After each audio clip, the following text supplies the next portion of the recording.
Em um estado totalitário, não há necessidade de importar-se com o que as pessoas pensam, uma vez que o governo pode controlar esses pensamentos através da força de seus cacetetes. Mas em um estado democrático, onde não se pode controlar as pessoas pela força, há que se controlar o que as pessoas pensam, e para isso, utiliza-se de técnicas de manipulação de massa.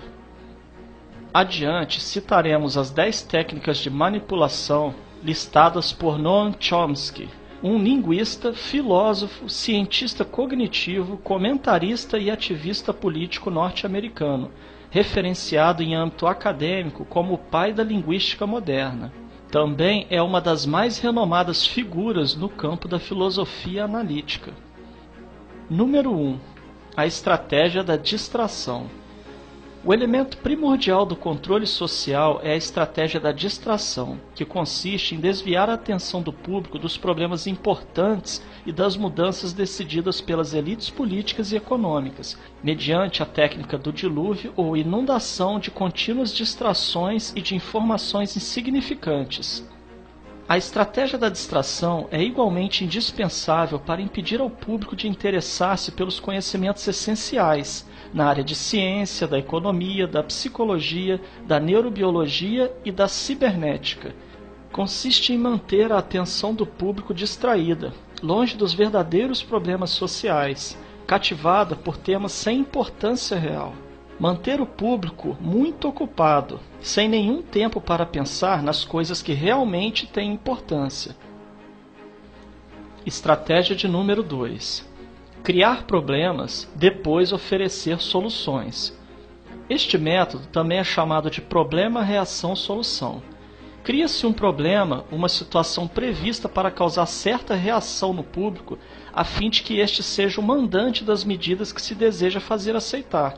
Por exemplo, deixar que se desenvolva ou se intensifique a violência urbana, ou organizar atentados sangrentos, a fim de que o público seja o mandante de leis de segurança e políticas em prejuízo da liberdade. Ou também, criar uma crise econômica para fazer aceitar como um mal necessário o retrocesso dos direitos sociais e o desmantelamento dos serviços públicos. Número 3. A estratégia da gradação. Para fazer com que se aceite uma medida inaceitável, basta aplicá-la gradativamente, a conta-gotas, por anos consecutivos. É dessa maneira que condições socioeconômicas radicalmente novas, como o neoliberalismo, foram impostas durante as décadas de 80 e 90. Estado mínimo, privatizações, precariedade, flexibilidade, desemprego em massa, salários que já não asseguram uma vida decente, tantas mudanças que haveriam provocado uma revolução se tivessem sido aplicadas de uma só vez. Número 4. A estratégia do deferido. Outra maneira de se fazer aceitar uma decisão impopular é de apresentá-la como sendo dolorosa e necessária, obtendo a aceitação pública no momento para uma aplicação futura. É mais fácil aceitar um sacrifício futuro do que um sacrifício imediato. Primeiro, porque o esforço não é empregado imediatamente. Em seguida, porque o público, a massa, tem sempre a tendência a esperar ingenuamente que tudo irá melhorar amanhã e que o sacrifício exigido poderá ser evitado. Isto dá mais tempo ao público para acostumar-se com a ideia de mudança e de aceitá-la com resignação quando é chegado o momento. Estratégia número 5. Dirigir-se ao público como crianças de baixa idade. A maioria da publicidade dirigida ao grande público utiliza discurso, argumentos, personagens e entonações particularmente infantis, muitas vezes próximos à debilidade, como se o espectador fosse um menino de baixa idade ou um deficiente mental. Quanto mais se deseja enganar ao espectador, mais se tende a adotar um tom infantilizante. Por quê?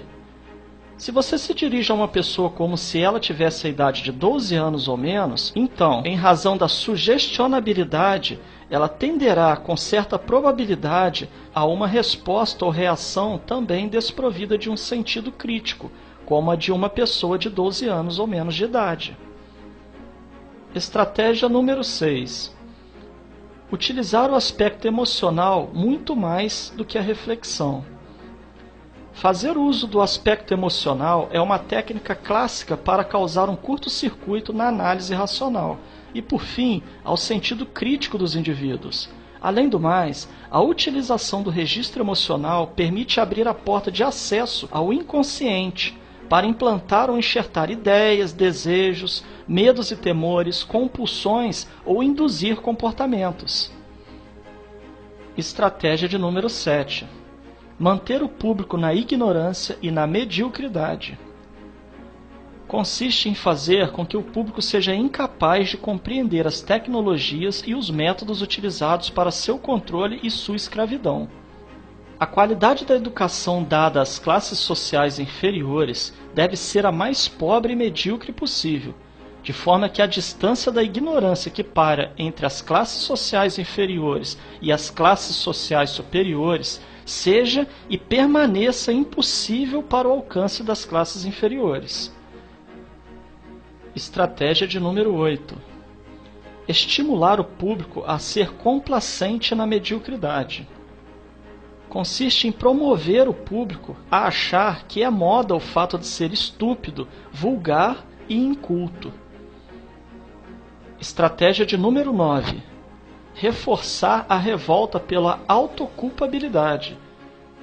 Fazer o indivíduo acreditar que é somente ele o culpado pela sua própria desgraça, por causa da insuficiência de sua inteligência, de sua capacidade ou de seus esforços. Assim, ao invés de rebelar-se contra o sistema econômico, o indivíduo se autodesvalida e culpa-se, o que gera um estado depressivo do qual um dos seus efeitos é a inibição de sua ação. E sem ação não há revolução. Estratégia de número 10. Conhecer melhor os indivíduos do que eles mesmos se conhecem. No transcorrer dos últimos 50 anos, os avanços acelerados da ciência têm gerado crescente brecha entre os conhecimentos do público e aqueles possuídos e utilizados pelas elites dominantes.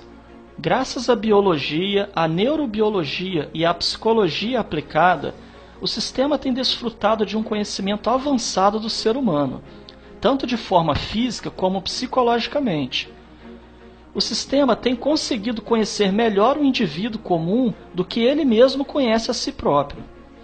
Isto significa que, na maioria dos casos, o sistema exerce um controle maior e um grande poder sobre os indivíduos do que os indivíduos a si mesmos. Observando essas 10 estratégias citadas por Noam Chomsky, certamente poderemos fazer relações com o que vivemos atualmente, principalmente no campo político. Portanto, é dever de cada um analisar cada fato e notícia a partir de seu próprio ponto de vista, reunindo a maior quantidade de informações possível. Somente assim conseguiremos anular os efeitos manipuladores que estão embutidos nas propagandas, notícias e acontecimentos.